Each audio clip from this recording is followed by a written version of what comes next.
Jim Morrison, the legendary frontman of The Doors, has long been celebrated as one of rock's most iconic figures. A man whose poetry, charisma, and unpredictable nature made him a symbol of rebellion and artistic genius. But while the world adored him as the enigmatic Lizard King, the woman who stood closest to him, Pamela Courson, experienced a far darker reality that mixed passion with torment, devotion with resentment, and love with deep hatred. When Pamela first encountered Morrison in the mid-1960s, she was just a young art student who fell under the spell of his charm and raw magnetism. And together they quickly became one of the counterculture's most recognizable couples, embodying the bohemian spirit of the era, yet behind the public image of glamour and rebellion. Their relationship was riddled with jealousy, chaos, and heartbreak,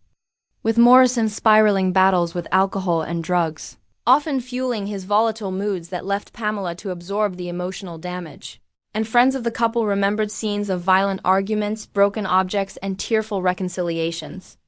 that painted a picture of two people hopelessly bound to one another yet constantly tearing each other apart. For Pamela, the pain was compounded by Morrison's notorious infidelities, as he often disappeared for days only to return with tales or evidence of other women, a behavior that humiliated her, eroded her self-worth, and transformed her admiration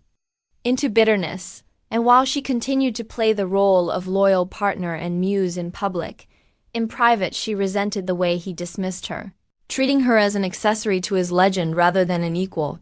a dynamic that left her feeling overshadowed, silenced, and consumed by his fame.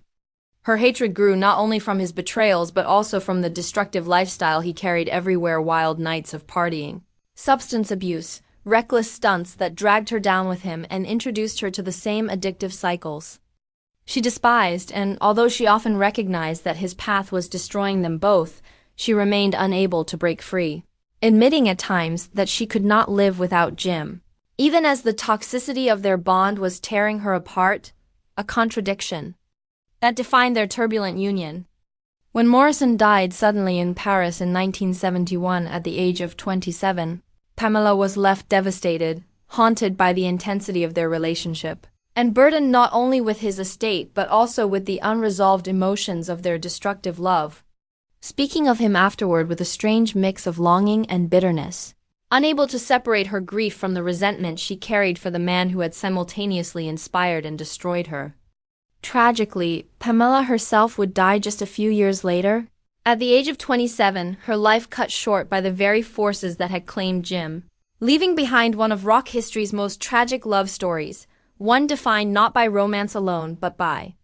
a painful duality of love and hate, devotion and destruction, a reminder that even legends cast shadows on those who love them most.